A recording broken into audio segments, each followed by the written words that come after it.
ભાવ કેવો મા પ્રત્યેની ભક્તિ કેવી? અરે ઠીકો તો કેવો ભાવ ભક્તિ મનખો માતો જ નથી એટલો હોય. મનખો માતો નથી. હા વાહ. લાયમાના આશીર્વાદ હંમેશા માટે રહ્યા છે. એટલે માની બીજ છે એટલા માટે બધાયને હૈયે હૈયે ને હોઠે હોઠે એક જ નામ છે. અટલ 66 વર્ષ હતી મને. હા 66 વર્ષ. હા તે દીનો માતાજીની દયા થઈ ને તે આ જવાનું. ઓહો હો હો. સોનલ સોરુ માટે આનથી વિશેષ દિવસ તો સારો ન હોય સાહેબ. આનથી વિશેષ દિવસ સારો ન હોય. પણ મઢડા વાળી માતની એ દુને આવી સોનલ બીજ. સોનબાઈ માના જન્મોત્સવ પ્રસંગે અનેક લોકો અહીંયા મઢડા ખાતે આવ્યા છે માના દર્શન કરવા, ભક્તિનો લાવો લેવા. એક વડીલ આપણી સાથે છે, એમની સાથે વાત કરીએ કે શું છે એમની લાગણી અને મા પ્રત્યેનો એમનો ભાવ. દાદા, કયું ગામ તમારું? ઘણા ઘણા. નામ તમારું? પૂરાભાઈ. ભૂરાભાઈ. કેવડી ઉંમર રહી છે? 60 60 વર્ષ. કેટલા વર્ષથી અહીંયા આવો છો? અહીંયા 4-5 વર્ષથી આવું. 4-5 વર્ષથી આવો છો એમ. એટલે સોનબાઈ માનો 102મો જન્મોત્સવ છે. શું કહેશો? એનો ભાવ કેવો? મા પ્રત્યેની ભક્તિ કેવી? અરે ઠીકો તો કેવો ભાવ ભક્તિ મનખો માતો જ નથી એટલો હોય. મનખો માતો નથી. હા વાહ. ખૂબ ભાવથી આવે. વાહ. લોકો બનુમાં, કંચનમાં, એટલે એમને ખૂબ લોકો ચાહે, એમને પ્રેમ આદર કરે, એમની ભક્તિ કરે અને માના શબ્દો, એટલે મા પ્રત્યે શ્રદ્ધા કેવી? ઠીકો કાંઈ ઘટે નહીં. કાંઈ ઘટે નહીં એમ.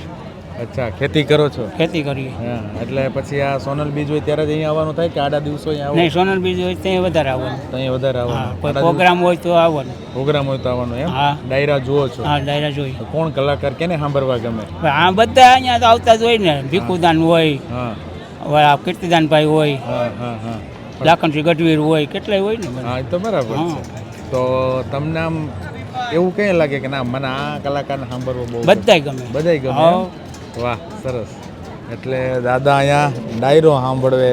બીજા જો અહીંયા એક વડીલ બેઠા છે, આપણે એમની સાથે વાત કરીએ કે વડીલ શું કહેવા માંગે છે. શું નામ બાપા? મારું નામ રાયસીભાઈ. રાયસીભાઈ. ક્યાંથી આવો? પોરબંદરથી, વડાળા ગામથી. પોરબંદરનું વડાળા ગામ. વડાળા ગામ હર્ષદ માતાજીનું મંદિર છે ને, હા, ત્યાંથી 10 કિલોમીટર થાય. અચ્છા. હા હા, હર્ષદ મિયાણી જે છે ઈ. હા, હર્ષદ. હા, બરાબર. કેટલા વર્ષથી આવો છો અહીંયા? આ પહેલી વાર જ આવ્યો. પહેલી વાર? પહેલી વાર જ આવ્યો. હા. તો આ માં આ ખ્યાલ હતા મને 14 વર્ષની ઉંમર હતી ને, હા તેથી મને ખ્યાલ હતા. હા. પણ આ કેવડી માતાજી ઉંમર હતી? 14 વર્ષની. કોની? તમારી? હા, અટલ 66 વર્ષ હતી મને. હા 66 વર્ષ. હા. તે દીનો માતાજીની દયા થઈ ને તે આ જવાનું. ઓહો હો હો.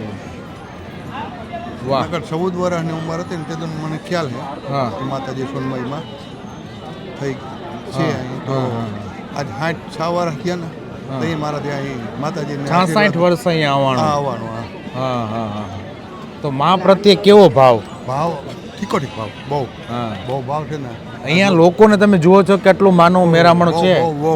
કીડિયારું ઉભરાણું એમ કહે તો. કીડિયારું ઉભરાણું એમ છે. તો એ શું લાગે? આ બધું વાતાવરણ જોઈને તમને શું લાગે? એકદમ આનંદ થાય મને. હા, બહુ ઠીકો ઠીક આનંદ. ઠીકો ઠીક આનંદ થાય. વાહ વાહ વાહ, સરસ. અને મા પ્રત્યે કંઈ કેવું હોય તો શું કહો દાદા તમે? એની તકલીફ દેવી નથી આપણે. હા. માતાજી તો બેઠા જ દેવા. હા. પણ હું કોઈ દી મારે પહેલેથી ભાઈયાથી ક્યાંય માગવાનું નહીં. હા. કોઈ દી એ બાબત માગવાનું નહીં. એને ખાલી ભાવથી આવો. ભાવથી આવવાનું, તકલીફ દેવાની નહીં. વાહ વાહ, સરસ સરસ. બીજા એક વડીલ છે, શું નામ છે ભાઈ? વેપાભાઈ મોરી. ક્યાંથી આવો છો? રાણા કંડોળાની બાજુમાં અમરગામ. અમરગામ, રાણા કંડોરણાની બાજુમાં. કેટલા સમયથી અહીંયા આવો છો? ઘણા ટાઈમથી આવું છું. અત્યારે રહેવાનું કેસો જ છે. હા. અચ્છા. અને તમે અહીંયા આવો છો એટલે આમ સોનલ બીજ હોય ત્યારે જ આવવાનું થાય કે આમ આડે દિવસે આવો? આડે દિવસે આવીએ, માતાજીના આશીર્વાદ લઈએ અને આવી. હા. એવું કંઈ નહીં કે સોનલ બીજ હોય ત્યારે જ આવવાનું. આડેથી ગમે ત્યારે માતાજીના આશીર્વાદ મા લેવા પ્રત્યે મળવા. શ્રદ્ધા અને બહુ ભાવને કેવો? આશીર્વાદ, દયા, કૃપા માતાજીની બહુ. માતાજીના અચ્છા. તો આ બધા લોકો પરિવાર સાથે આવ્યા છો? પરિવાર સાથે આવ્યા છે. હા. વાહ. અમારે દિવસે આવો તો પરિવાર સાથે જ હા, આવવાનું થાય. પરિવાર સાથે જ આવીએ. વાહ. મા પ્રત્યે એટલો ભાવ. કંચન માને ને બનુ માને ને તમે આશીર્વાદ એના. અને આશીર્વાદ માને. વાહ, સરસ. આશીર્વાદ હોય તો જવાય ને અહીંયા. બાકી તો હોવાતું એ નથી. અચ્છા. શું બોલ્યા આશીર્વાદ ને તમે? એની કૃપા હોય તો જ અહીં આવી શકીએ. બાકી નહીં. બાકી નથી આવી શકાતું. ઘણા બે હિંમત કરે છે, જવું હે મડલા, જવું હે, પણ નથી પહોંચી શકતા. 66 વર્ષની ઉંમર. વાહ વાહ વાહ. વાહ, સરસ. એના આશીર્વાદ. શું કહો તમે? 66 વર્ષે મને આ માતાજીનો ઓલું થયું હતું. 66 વર્ષે આવું અવાણું માનો હુકમ થયો. માનો હુકમ થયો, આશીર્વાદ ક્યાંય જવાય નહીં. જો આ એક બહુ સરસ મજાનો એક મેસેજ છે અને મેસેજ કેવો છે, દાદાએ એવું કીધું કે હું 14 વર્ષનો હતો ત્યારે મેં સોનબાઈ માના પરચા વિશે સાંભળ્યું હતું અને ત્યારથી મને ખબર છે કે મઢડામાં સોનબાઈ માં બિરાજે છે અને પોતાના આશીર્વાદ લોકોને આપે છે. હવે એક બીજું એક ઉદાહરણ આપણે જોયું કે 14 વર્ષના હતા ત્યારે સાંભળ્યું, 66 વર્ષે એમને મઢડા આવવાનો મોકો મળ્યો, બરાબર છે. અને બીજા એક વડીલ છે, એમણે એવું કીધું કે અહીં તો માનો હુકમ હોય ને એ આવી શકે, બાકી અમથા ન હોય, અમને માની દયા છે. ખૂબ સરસ છે આ ભક્તોની વાતો, જે અનન્ય વાતો છે ને એ આપણને એક નવી ઉર્જા પૂરી પાડે છે. અને હવે વાહ રે વાહ વાહ ભાઈ વાહ વાહ વાહ વાહ વાહ. જો એક બીજું બીજું દ્રશ્ય બતાવું સ્વરાજના ચાહકોને, સ્વરાજના દર્શકોને. આ દાદા શું જુઓ છો? કલ્યાણપુરના છે ને તમે હા જો આ છે ને તમે બોલો છો ને હું બોલું છું. તો બસ વાહ સરસ. સ્વરાજ મીડિયાના એક ચાહક છે, એક દાદા કે જે એના મોબાઈલમાં ગામડું બોલે છે કાર્યક્રમ જુએ છે. અને જ્યારે અમે દાદા સાથે વાત કરી એટલે એણે મને એવું કીધું કે આ તમારી અણહાર મને ઓલા જેવી આવે છે.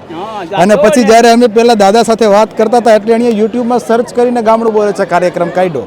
એટલે સ્વરાજની સાચી મૂડી અને સાચી કમાણી કેવી હોય તો આવા દર્શકો અને આવા વડીલોનો પ્રેમ કે જે આપણને ગમે ત્યાં શોધી લે અને ગમે ત્યાં બેઠા બેઠા સ્વરાજના વિડીયો જોતા હોય. ઘેડમાં બીજું છે, હજી ઘેડમાં બીજું છે એમ? આગળ બતાવો. વાહ દાદા વાહ. હા, તમને એન્ડ્રોઈડ મોબાઈલ ફાવે છે? તો તમે ભણેલા હશે થોડું ઘણું પણ જો આર્યા. હા જો આર્યું પસવારી. હા પસવારીનો વિડીયો. હા જો આર્યું છે ને. હા હું એમાં જોયો તો એ વિડીયો. હા બોલે જો હું કે શું ઈ ઘરના વિસ્તારનો છે ને દરિયાના દરિયાનો ભાદરને કાંઠે અમારા ગામમાં છન્નુ વાંઢા છે ઈ. હા બસ ઈ. આ એ છન્નુ વાંઢા છે. છન્નુ વાંઢા છે. જો હા દાદા ખરેખર સ્વરાજના સાચા ભાદર આંખમાં ફરી જાય છે હા અને આ ગામમાં બાયણે નીકળાતું નથી. હા વાહ ભાઈ વાહ સરસ. હોળીમાં બેહીને ખેતરે જાય છે. હા એટલું પાણી ભરાઈ જાય જામાં છે. એના વિશે વાત કરી. જો આપણે સોનબાઈ માના ધામ આવ્યા છે મઢડા અને સ્વરાજના એક ચાહક મળી ગયા, એક દાદા મળી ગયા. દાદા એવી વાત કરી કે અમે ગામડું બોલે છે કાર્યક્રમ જુએ છે અને એણે યુટ્યુબમાં સર્ચ કરીને આ જો દ્રશ્ય હું કહીશ કેમેરામેનને તમને બતાવે. અને એ ગામડું બોલે છે ના આખા એપિસોડ જુએ છે અને લોકોને ખૂબ પસંદ આવે છે. બસ આ લોકોને પસંદ આવે એ આપણી મૂડી, મજા આવે. જૂનવાણી ભાભા બોલે છે ને બહુ મજા આવે છે. એમ તો સાંભળો એટલે મજા જ આવી રહે. ચીકોડી મજા બે ત્રણ વાર સાંભળવું પડે. ત્રણ વાર સાંભળવું પડે. આ પાછું ફેરી નાખ, પાછું ચાલુ થાય. આમ પાછું આમ લીટી કરી નાખીએ હા એટલે આ પાછું ચાલુ થઈ જાય પાછું ને. ચાલુ થઈ જાય. હો વાહ ભાઈ વાહ. તો પછી દાદા ખરેખર એકદમ પરફેક્ટ ચાહક છે. અરે મસ્તીનું સાંભળ્યા કરી બે ઘડી મજા આવે. અને એક બાપા તમને કે તમે આની કો કેમ નથી આવતા કે હા મહિને 2 મહિને આવતા હો તો કેક નથી કહેતા. 100% આવતા રહ્યું એમ. હા તાલુકો ક્યાં ગામનું કીધું એ તો નથી ગામ. હા કઈ વાંધો જો નહીં. આવડા આ બાપા બોલે. હા એ કુતિયાણા તાલુકો. ત્યાંના તાલુકો. હા પસવારી ગામ છે. પંચવારી ગામ. વાહ સરસ ગઢ સરસ. વિસ્તાર. હા ભાદર કાંઠે. જી. બીજા એક આપણને એક યુવાન મેળા છે, એમની સાથે વાત કરીએ. ક્યાંથી આવો છો? હું બરોડાથી આવું છું. બરોડા સાવલી, મારું ગામ પ્રથમપુરા. હા શું નામ છે તમારું? અને ગામનું નામ મોરામલી. મોરામડી. કેટલા સમયથી અહીંયા આવો છો? હું લગભગ ખાસા સમયથી આવું છું. માતાજીનો આવો સોમવારમાંનો ભાવ છે. શું નામ છે તમારું? મારું મનુભાઈ ગઢવી. અચ્છા ગઢવી છો? મારી અટક છે જામંગ. ઓકે, તો ગઢવી હોય તો ગાતા હોય, તમે કંઈ એવું ગાવ છો? હા ગઈએ છીએ. કંઈક સંભળાવો સ્વરાજના ચાહકોને. તો એ ખીજ જેની ખટકે નહીં રુદિયે જાજી રીજ પણ મઢડા વાળી માતની એ દુને આવી સોનલ બીજ મઢડા વાળી હેજી માતની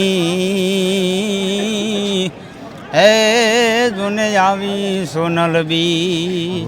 વાહ 102મો જન્મોત્સવ છે, માનો પ્રાગટ્ય દિવસ છે. શું કહેશો, કેવો ભાવ, કેવી લાગણી લાગે છે તમને અહીંયા આવીને? માના વિશે તો ના કે એટલું ઓછું છે. તો માનો ઉપકાર છે. માના દરેક કાર્ય અમારા સફળ થાય છે. જી બિલકુલ. માને ખાલી સમરો એટલે મા હાજરા હજુર. માં હાજરા હજુર છે. વાહ સરસ. તો મા વિશે કંઈ દુહો છંદ યાદ હોય તો? તોય વ્રત લીધા તેમાં વરુડી તણું નદન દાન દેવાય દાન પણ માડી લેવા લેવા આજ તને હેવા જ નહીં એ મારી મઢડાય વાળી માં. વાહ, ખૂબ સરસ. જો આ ભાઈ પોતે ગઢવી છે, લોક સાહિત્યના એક ચાહક છે અને બીજા પણ અહીંયા ઘણા લોકો છે, એમની સાથે વાત કરું છું. ક્યાંથી આવો છો ભાઈ? થાન, સુરેન્દ્રનગર વાળું. કેટલા સમયથી અહીંયા આવો છો? અમે 4 વર્ષથી 4 વર્ષથી. તો મઢડા સોનલ ધામ આવીને કેવો ભાવ, કેવી લાગણી? બહુ હા, કાંઈ ઓલું ન થાય. સરસ સરસ. આપણે એમ થાય 9 વર્ષ 9 વર્ષ છે આ બધા તમારી સાથે છે? બધા સાથે છે. સરસ. શું નામ છે કાકા? ગંભીરસિંહ. ગંભીરસિંહ. સોનલ ધામ મઢડા આવ્યા છો. અહીંયા જન્મોત્સવ 102મો માનો જન્મોત્સવ છે. ઘણા લોકો આવે છે, માનો મેરામણ છે. મા પ્રત્યેનો ભાવ, શ્રદ્ધા, માના પરચા વિશે કંઈક 2 વાત કરો. માના પરચાની તો બહુ વાતમાં તો એવું છે કે આના પરચાની કોઈ વાત જ નથી થાય. સરસ. તો અહીંયા આવો તો આમ કેવું, આમ લાગણી કેવી થાય?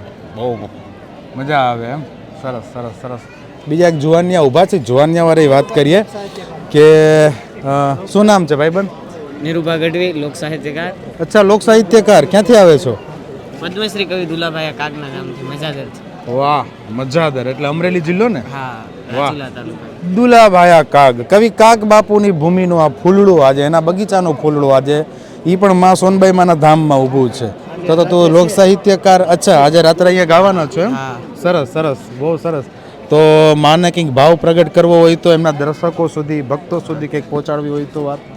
અમીર હયું હેમાળો અને ગંગા રાણલ ગણાય, પણ સમરથ ભેળિયા વાળિયું ભણાય, સમરથ માતું હોનબાઈ. એવી જગદંબાના સાનિધ્યમાં આજે અહીંયા આવ્યા છીએ. એટલે આજથી વિશેષ તો ચારણો માટે અને સોનલ સોરું માટે આનાથી વિશેષ દિવસ તો સારો ન હોય સાહેબ. આનાથી વિશેષ દિવસ સારો ન હોય, અને હોય તો અમારે જોતો પણ નથી. કેમ કે આ જગદંબા ભગવતી આયમાની બીજ એક સૂરજરૂપી જે સોનબાઈમાં એ જન્મ લીધો, અને ચારણોમાં જે અંધકાર હતો, જે શિક્ષણ બાબતનું હતું, જે કુરિવાજો હતા અમુક, એ આયમાએ મટાવ્યા અને આદેશો આપ્યા ચારણોને. એક નવો રસ્તો આપી દીધો આયમાએ. અને જગદંબાની દયાથી અત્યારે ખૂબ શિક્ષણ બાબતે ચારણ સમાજ ખૂબ આગળ છે. એટલે આયમાના આશીર્વાદ હંમેશા માટે રહ્યા છે. એટલે માની બીજ છે, એટલા માટે બધાને હૈયે હૈયે ને હોઠે હોઠે એક જ નામ છે. એટલી બહુ મોટી સંખ્યામાં અહીંયા ચારણો અઢારે વરણ અહીંયા આવ્યું છે. આયમા પ્રત્યે શ્રદ્ધા છે. એટલે જગદંબા માના ચરણોમાં વંદન કરીએ અને દરેકને આયમા પ્રત્યે જે શ્રદ્ધાનું ભાતું લઈને આવ્યા છે, એટલે દરેકને મા પ્રત્યે શ્રદ્ધા છે. કવિ કાગ બાપુના ગામથી આવ્યા, તમે એવું કીધું. કાગ બાપુની કંઈક 2 વાતો હોય તો દર્શકો સુધી પહોંચાડો. કાગબાપુ એમ કહેતા કે અત્યારના યુવાનોને જીવનમાં ઉતાર્યા જેવી વાત કે જોખે ચણોઠી જોઈ જે ગળા લગ ગોરી ઘણી, પણ જેના કોઠા કડવા હોય એનું કાળું મોઢું કાગડા. જોખે ચણોઠી જોઈ પણ ગળા લગ ગોરી ઘણી, પણ જેના કોઠા કડવા હોય એનું કાળું મોઢું કાગડા. યુવાનોને જીવનમાં ઉતાર્યા જેવી બાગ. ચણોઠી નામનું એક ફળ આવે, ગામડાના વ્યક્તિઓ એને ખબર હોય ચણોઠીની. એ ચણોઠી હોય, એ આખી એટલી બધી રૂપાળી ચણોઠી હોય, એ ગળા લગ બહુ રૂપાળી હોય, પણ એના મોઢા ઉપર કાળો ડાઘ હતો. કાળો ડાઘ હતો એટલે કાગબાપુ કહે કે એટલી બધી રૂપાળી ચણોઠી અને ભગવાનની ભૂલ ન હોઈ શકે, ભગવાનની કુદરતની ભૂલ ન હોઈ શકે આ ચણોઠીમાં. એટલે કાગબાપુ ચણોઠીને ચાખી એટલે અંદરનું મર હતું એ કડવું લાગ્યું, એટલે કાગબાપુ થૂકી નાખી ચણોઠી. અને પછી લખ્યું કે જુખે ચણોઠી જોઈ ગળા લગ ગોરી ઘણી, પણ જેના કોઠા કડવા હોય એનું કાળું મોઢું કાગડા. વાહ, સરસ સરસ. કાગબાપુની એક ફેમસ રચના છે, તારા આંગણીયા પૂછીને. હા, કાગબાપુની 2 લાઈન. એ જી તારા આંગણિયા એ પૂછીને જે કોઈ આવે રે, આવકારો મીઠો આપજે. વાહ, સરસ સરસ, ખૂબ સરસ. તમે એકલા આવ્યા છો કે સાથે કોઈ છે? અચ્છા, તમારો ફાધર છે. હા, સરસ સરસ. શું નામ છે આપનું? મેરાણ ગઢવી. અચ્છા, ક્યાં તમે પણ ત્યાં મજાદરથી? મારો જ દીકરો છે. હા, સરસ સરસ. અને તમે પણ ગાવ છો? ના, હું કોઈ દી ગાતો ઓકે. તો એવું કહી શકાય કે ચારણી સાહિત્ય લોકોના મોઢે હોય, ખાસ કરીને ગઢવીઓના. અને માં સોનબાઈ માનો આ દરબાર છે. અહીંયા આવીને કેવો ભાવ જાગે છે? અરે એમાં તો કઈ ઘટે જ નહીં ને. હા હા હા, એમાં તો કઈ ઘટે જ નહીં. માના આશરે તો શું હોય. વાહ, સરસ સરસ સરસ સરસ. બીજો એક છોકરો ઊભો છે, એની સાથે વાત કરીએ. ભાઈબંધ, શું નામ છે? ગોપાલ. કૃપાલ. ગોપાલ. ગોપાલ ગોપાલ ગોપાલ અહીંયા માના દર્શને આવ્યા છે. સરસ સરસ. તો હવે તું તો ગાતો છે, ગાઈશ ને? ગઢવી છે, 2 લાઈન ગાઈ દે હાલ. મારી જ લખેલી સોનબાઈમાંનો ભાવ છે. હમણાં અમે આવતા હતા એટલે અમારા 3.5 પાડા જે નાચ છે હા. એને મઢડા આવવાનો ઉમંગ કેવો હોય હા કે ગાજે મઢડે મેલાણા મંડાણો પાડા 3.5 વાળા ના રે. અમારી જે નાચ છે 3.5 પાડા 4નો એના આજ મંડાણ મઢડામાં મેલાણા છે કે ગાજે મઢડે મેલાણા મંડાણો પાડા 3.5 વાળા ના રે. એ ખમા કે જે રે ખમકારી મહોનબાઈ એને ખમા કે જે. વાહ સરસ સરસ. ભલે ઠીક છે દર્શક મિત્રો, ફરી મળતા રહીશું. અત્યારે બસ આટલો જ. ધન્યવાદ.